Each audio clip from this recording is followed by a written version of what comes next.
दोस्तों, क्या आपने कभी सोचा है कि दुनिया में एक ऐसी दीवार भी है जिसके सामने लोग खड़े होकर रोते हैं, दुआ करते हैं, कागज के छोटे छोटे टुकड़ों पर अपनी ख्वाहिशें लिखकर दीवार की दरारों में रखते हैं और फिर चुपचाप चले जाते हैं। लेकिन ये कोई आम दीवार नहीं है, ये दुनिया की सबसे मशहूर और सबसे अहम दीवारों में से एक है। ये दीवार यरूशलेम के पुराने शहर में मौजूद है और इसे वेस्टर्न वॉल कहा जाता है। कुछ लोग इसे वेलिंग वॉल यानी रोने की दीवार भी कहते हैं। लेकिन इस दीवार की कहानी सिर्फ रोने और दुआ करने की कहानी नहीं, बल्कि हजारों साल पुराने इतिहास, जंगों, सल्तनतों, मजहब और इंसानी जज्बात की कहानी है।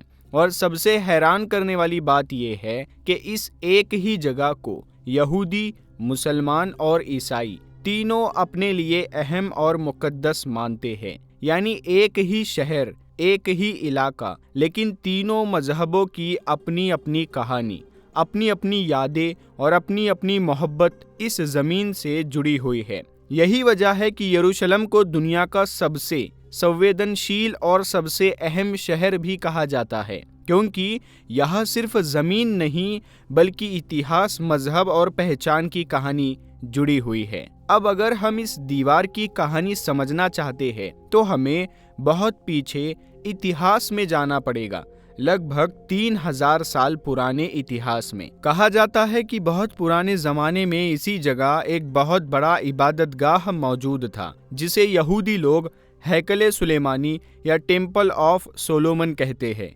यहूदी रिवायतों के मुताबिक ये इबादतगाह हजरत सुलेमान अलैहिस्सलाम के दौर में बनाया गया था और ये उनकी सबसे बड़ी मुकद्दस जगह मानी जाती थी। लेकिन यरूशलेम शहर की किस्मत में हमेशा अमन नहीं रहा। इस शहर ने बहुत जंगें देखी। कई बार ये शहर उजड़ा, कई बार फिर बसा, कई सल्तनतें आई और चली गई। एक दौर ऐसा भी आया जब बाबिल की सल्तनत ने इस शहर पर हमला किया और उस हैकल को तबाह कर दिया। फिर कई साल बाद दूसरा हैकल बनाया गया, लेकिन कुछ सदियों बाद रोमन सल्तनत ने यरूशलेम पर हमला किया और दूसरे हैकल को भी तबाह बर्बाद कर दिया। और जब हैकल तबाह हुआ तो उसकी सिर्फ कुछ बाहरी दीवारें बची। कहा जाता है कि आज जिस दीवार को वेस्टर्न वॉल कहा जाता है वो उसी पुराने हैकल सुलेमानी के आसपास की बाहरी दीवार का हिस्सा है। यानी हैकल सुलेमानी तो अब मौजूद नहीं, लेकिन उसकी एक दीवार आज भी खड़ी है। और यही वजह है कि ये दीवार यहूदियों के लिए भी बहुत अहम मानी जाती है, क्योंकि उनके लिए ये उनके पुराने हैकल सुलेमानी की आखिरी निशानी मानी जाती है। इसीलिए दुनिया भर से यहूदी लोग यहाँ आते हैं, इस दीवार के सामने खड़े होकर दुआ करते हैं। कुछ लोग रोते हैं, कुछ किताब पढ़ते हैं और कुछ लोग अपनी दुआ कागज पर लिखकर दीवार की दरारों में रख देते हैं। अगर आप इस दीवार की तस्वीरें देखें तो आपको दीवार की दरारों में हजारों कागज दिखाई देंगे, जिनमें लोगों की दुआएं और ख्वाहिशें लिखी होती है। ये मंजर बहुत अलग और बहुत हैरान करने वाला होता है। लेकिन इस जगह की खास बात सिर्फ ये नहीं कि यहाँ लोग दुआ करते हैं, बल्कि इस जगह की खास बात यह है कि इसी इलाके को मुसलमान भी बहुत अहम मानते हैं, क्योंकि इसी इलाके में मस्जिद अल अक्सा मौजूद है, जो इस्लाम का तीसरा सबसे मुकद्दस मुकाम है। और मुसलमान इस दीवार के एक हिस्से को दीवार बुराक से जोड़ते हैं, क्योंकि इस्लामी रिवायतों के मुताबिक मेराज की रात नबी करीम सल्लल्लाहु अलैहि व आलिहि वसल्लम ने अपनी सवारी बुराक को इसी इलाके में बांधा था। इसीलिए ये इलाका मुसलमानों के लिए भी बहुत अहम माना जाता है। वहीं दूसरी तरफ ईसाई भी पूरे यरूशलेम शहर को मुकद्दस मानते हैं, क्योंकि हजरत ईसा अलैहिस्सलाम की जिंदगी के कई अहम वाक़ियात इसी शहर से जुड़े हुए हैं। यानी अगर इतिहास को देखें तो ये शहर सिर्फ एक शहर नहीं, बल्कि 3 मजहबों की कहानी, हजारों साल की जंगों की कहानी और इंसानों की दुआओं और उम्मीदों की कहानी है। और इस दीवार की असली कहानी अभी शुरू होती है। अब अगर हम इस कहानी को आगे बढ़ाते हैं तो हमें ये समझ आता है कि यरूशलेम का इतिहास सिर्फ एक इमारत था, एक दीवार का इतिहास नहीं, बल्कि पूरी दुनिया की तारीख से जुड़ा हुआ इतिहास है। क्योंकि इस शहर पर अलग अलग दौर में अलग अलग सल्तनतों ने हुकूमत की और हर दौर ने इस शहर पर अपनी एक निशानी छोड़ी। जब रोमन सल्तनत ने दूसरे हैकले सुलेमानी को तबाह किया तो उसके बाद यहूदी लोगों की बड़ी तादाद इस शहर से बिखर गई और वो दुनिया के अलग अलग इलाकों में जाकर रहने लगे।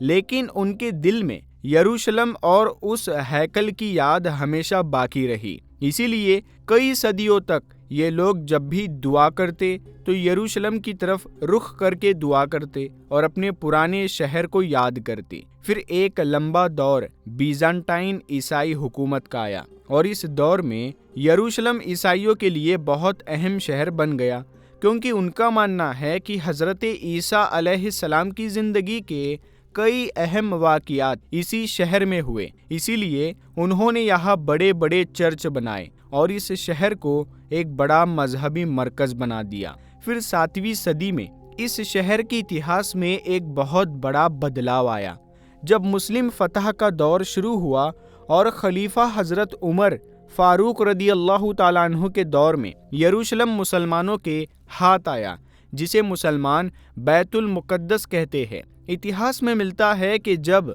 हज़रत उमर इस शहर में दाखिल हुए तो उन्होंने शहर के लोगों को अमन दिया, उनके इबादत खानों की हिफाजत की जिम्मेदारी ली और इस शहर को अमन के साथ संभाला। इसी दौर में मस्जिद अल अक्सा के इलाके को साफ किया गया और वहाँ इबादत का इंतज़ाम किया गया और तब से लेकर कई सदियों तक ये शहर मुस्लिम हुकूमत में रहा। इस लंबे दौर में यहूदियों और ईसाइयों को भी इस शहर में रहने और अपनी इबादत करने की इजाज़त दी थी। उस वक्त वेस्टर्न वॉल के पास यहूदी लोग आकर दुआ करते थे, लेकिन वहाँ आज की तरह बड़ा मैदान या बड़ी जगह नहीं थी, बस एक तंग सी जगह थी जहाँ लोग खड़े होकर दुआ करते थे। फिर उस्मानी सल्तनत का दौर आया जो लगभग 400 साल तक चला और इस पूरे दौर में भी शहर का इंतजाम उस्मानी हुकूमत के हाथ में रहा। उस्मानी दौर में भी यहूदियों को इस दीवार के पास दुआ करने की इजाज़त थी और ये सिलसिला चलता रहा। लेकिन असली बदलाव 20वीं सदी में आया, जब उस्मानी सल्तनत ख़त्म हुई और ब्रिटिश हुकूमत ने इस इलाके पर कंट्रोल लिया। इसी दौर में यरूशलेम की सियासत बदलनी शुरू हुई, अलग अलग लोग यहाँ आने लगे, ज़मीन के मसले शुरू हुए और धीरे धीरे ये इलाका दुनिया की सियासत का एक बड़ा मुद्दा बन गया। फिर 1948 की जंग हुई, उसके बाद 1967 की जंग हुई, जिसे 6 डे वॉर भी कहा जाता है। इस जंग के बाद यरूशलेम का नक्शा और कंट्रोल दोनों बदल गए और वेस्टर्न वॉल का इलाका इजरायली कंट्रोल में आ गया। इसके बाद इस दीवार के सामने के इलाके को पूरी तरह खाली कराकर बड़ा खुला मैदान बना दिया गया, ताकि ज़्यादा लोग यहाँ आ सके और दुआ कर सके। आज अगर कोई वहाँ जाता है तो उसे एक बड़ा खुला मैदान दिखाई देता है, जहाँ हज़ारों लोग एक साथ खड़े होकर दुआ करते हैं।